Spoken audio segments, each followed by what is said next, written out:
How's it going, everybody? Welcome to day 2 of Wild Eye Week. I am BroncoJuggalo. I am your host for the evening. And before I get started on my review, I just wanted to show you guys a couple of quick finds I found at the secondhand store. Actually, like a week or so ago. I just haven't had a chance to show them yet. The first one is Naked Gun, all 3 movies for $1, steel sealed. I thought that was pretty cool. The second one is Hot Shots, dual pack, both movies, steel sealed, $1. On to the cooler stuff now. I found a VHS copy of The Serpent and the Rainbow. It's a little beat up, but it isn't in terrible shape, and it's just really cool to have this. The second one is an immaculate copy of Close Encounters of the Third Kind, the Collector's Edition. Very awesome, and I'm really glad to have this in my collection, and it's in such great shape. Absolutely cool. Absolutely love that. So guys, getting into today's review, we are doing the 2015 film A League of Superheroes.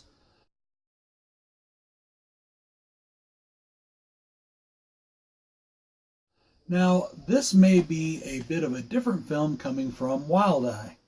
Directed by Jens Holzhauer and Oliver Tietjen, this is a 2015 German movie which stars a bunch of people that we have no idea. And in fact, in the credits, in the opening credits, it just says starring a bunch of marginally talented or something like that, or I don't remember, some sort of like quip about somewhat talented people. I thought that was kind of funny.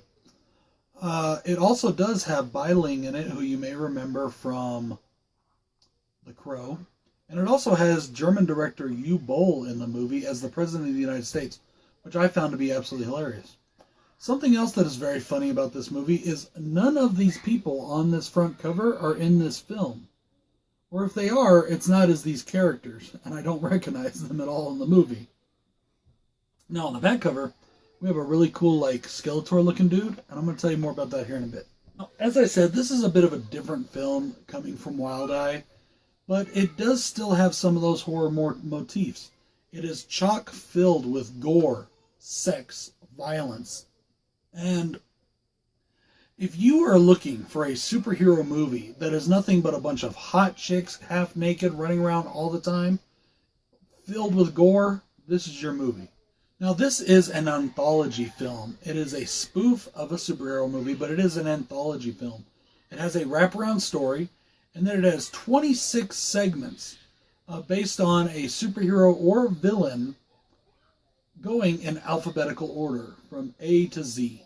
Some of the segments do intersect with one another. Some of the characters do go from segment to segment. And then the wraparound story contains the whole thing. And every once in a while, in the middle of the movie, the wraparound story will interject itself. Because what it is it's this little girl, and she is reading a comic book picked up in the store that her mother told her to get. And her mother's a real bitch, by the way. Overall, I found this movie to be pretty fun. Very entertaining. Really funny in places. And really funny overall, actually. There are some segments and some places that I just didn't like. They either were just terribly bad or just had me scratching my head going, what the fuck? So, overall, though, I really enjoyed this film, but it does confirm a suspicion of mine I've had for years.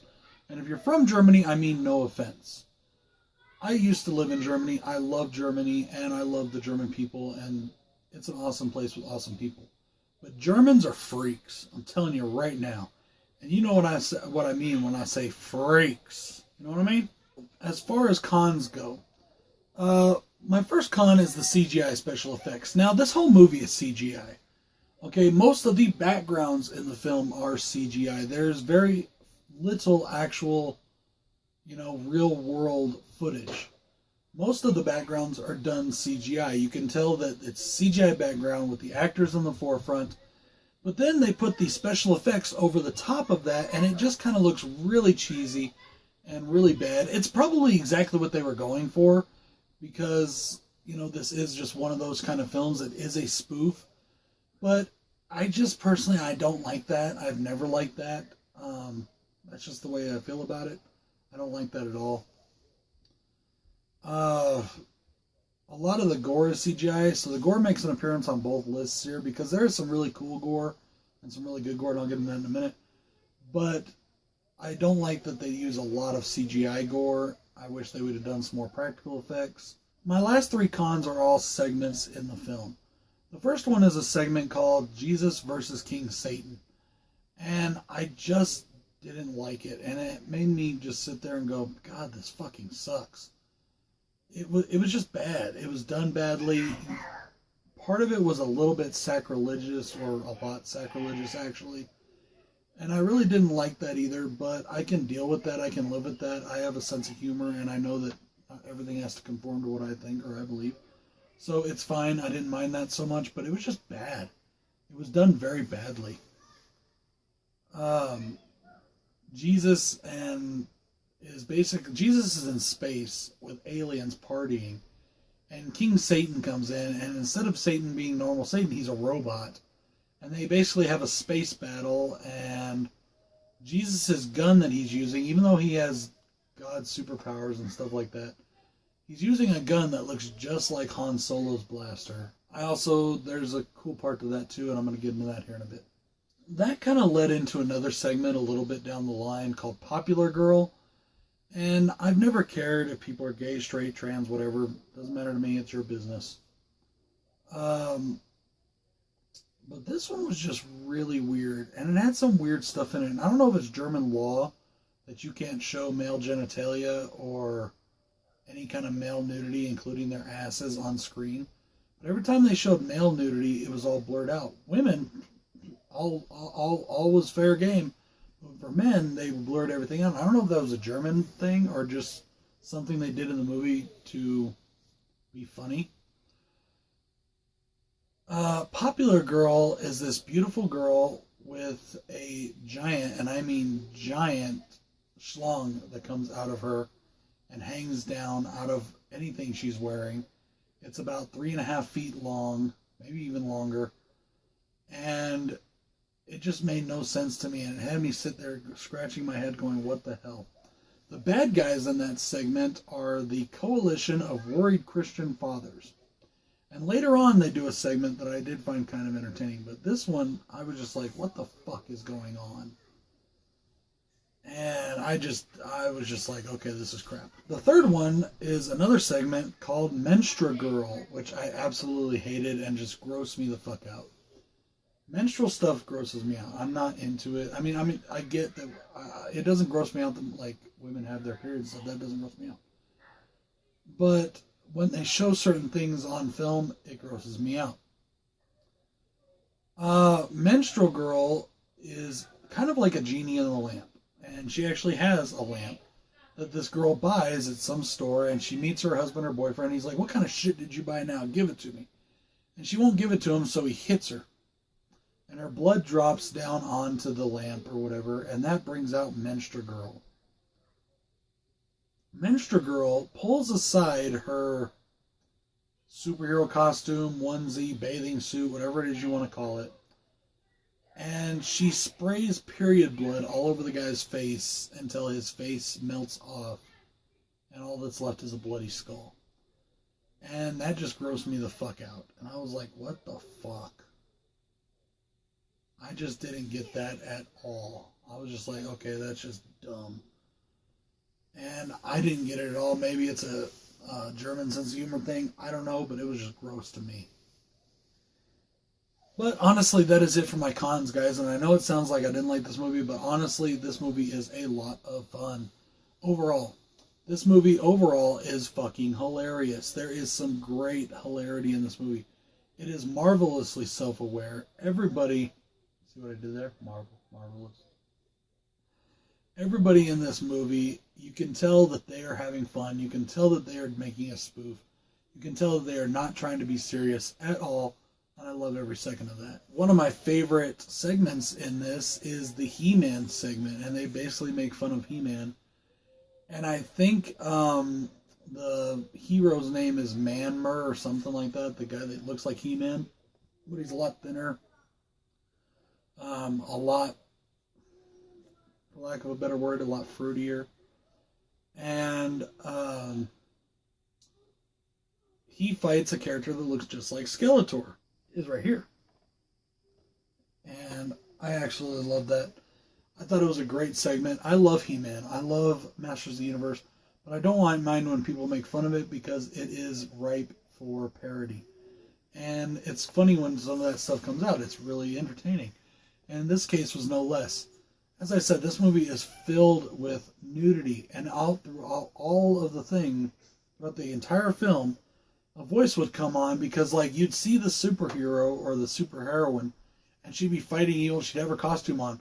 But then in the coming soon segment or part 2 segment, because they had like little commercials that they did in the middle of the movie for these superheroes, they would be naked, and they'd be like, "Well, why is she naked?" Or the question remains, how did she get naked? And it was just really funny, and you could tell they were just having so much fun. There is a segment that is basically like a Power Rangers segment, but all of the superheroes are wearing luchador masks, and I'm pretty sure that was due to budgetary concerns. But you can tell that it was definitely supposed to be a ripoff of Power Rangers. They're doing all the, little, poses and all this stuff, and the, crappy action fighting. And U-Bowl plays the President of the United States in this segment, and I thought he did a great job. I'm not a U-Bowl fan. Eric, I know you're a U-Bowl fan, and I'm pretty sure you'll love this. At least that part of it anyways. You may think, you'll probably, I don't know if you'll like this movie. I don't know if you'd like this movie at all, but it's funny as hell. But U-Bowl plays the President of the United States, and he doesn't look like the President of the United States. He looks like just some dude on a screen, wearing regular clothes, and it's just really funny. And I really enjoyed that segment. I enjoyed U-Bowl, and I enjoyed Bai Ling in it. She is, you can tell that she's just having a lot of fun, and it's pretty funny. My next pro is the gore. Now, the gore was also on my cons list because it's mostly CGI.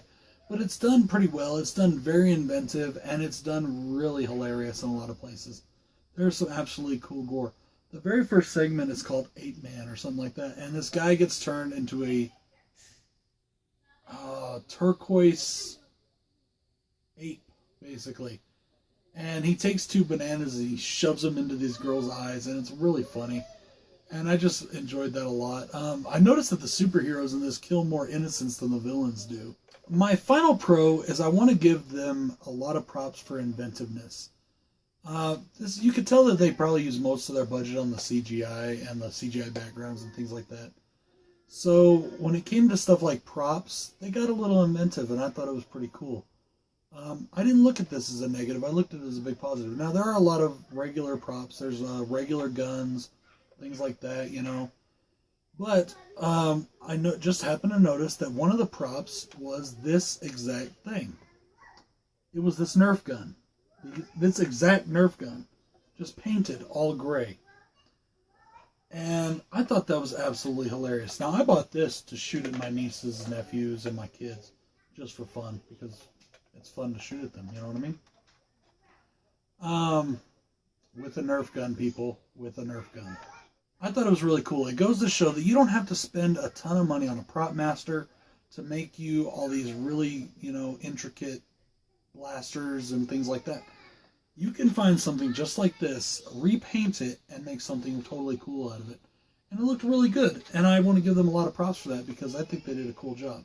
So overall, guys, this is definitely a fun movie. It is not your typical Wild Eye fare, but it is a lot of fun, and it's decent. It's not a good movie. I'm not going to tell you it's a good movie because it's not, but it is a fun movie. Once again, I want to give big props to Wild Eye Releasing and big props to Rob. I'm sorry I said your name wrong last time. I always get Rob and Ron confused because I have so many friends named Rob and Ron. I really am sorry. But this is a good movie. Go check it out. Check out Wild Eye Releasing. I'll leave their information at the end of the video and in the description box. This is BroncoJuggalo saying I will see you tomorrow for day 3 of Wild Eye Week. Peace. Talking about mob shit. Couple $100 grand, nah, it ain't much. Mob shit. One phone call, you can get touched. Mob shit. Then we gave Tommy a to-do list. Mob shit. Good fellas always got a full clip. Mob shit.